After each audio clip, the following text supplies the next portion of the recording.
ஒரு சின்ன படம் இப்போ ஆரம்பிக்கிறோம் அப்படின்னாரு. இன்னைக்கு February 11 கரெக்டாக ஒரு 14 மந்த்ஸ் ஆயிருக்குன்னு நினைக்கிறேன். இந்த 14 மந்த்ஸ்க்குள்ளே அந்த படத்தை கம்ப்ளீட் பண்ணி இன்னும் 10 நாளில் ரிலீஸ் இருக்குது. அதுக்கு முன்னாடியே ஒரு படத்தை டைரக்ட் பண்ணி முடிச்சிருந்தாரு ராயன். அந்த படத்தை நடுவில் ரிலீஸ் பண்ணியிருக்காரு. இட்லி கடைன்னு அந்த படம் ரிலீஸ் ஆகி கொஞ்ச நாளில் அடுத்த படம் ஷூட்டிங் போயிட்டாரு. இட்லி கடையை அவர் தான் டைரக்ட் பண்ணுறாரு. ஹிந்தியில் ஒரு படம் பண்ணுறாரு. நடுவில் ஒரு 3-4 படம் அறிவிப்புகள் வந்திருக்கு.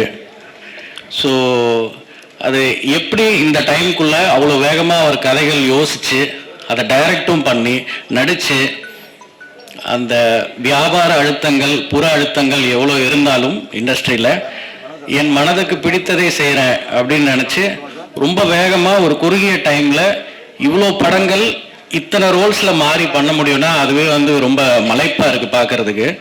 ஐ திங்க் தனுஷ் சார் ஒரு மகா கலைஞர்னு நினைக்கிறேன். அப்படி இருந்தால் மட்டும்தான் தொடர்ந்து இந்த மாதிரி வேறு வேறு ரோல்ஸில் தன்னை புதுப்பிச்சுட்டே இருக்கணும்னு ஒரு ஹங்கர் இருந்தால் மட்டும்தான் போக முடியும். ஸோ ஃபர்ஸ்ட் ஆஃப் ஆல் அது ஒரு பெரிய இன்ஸ்பைரிங்காக இருக்குது.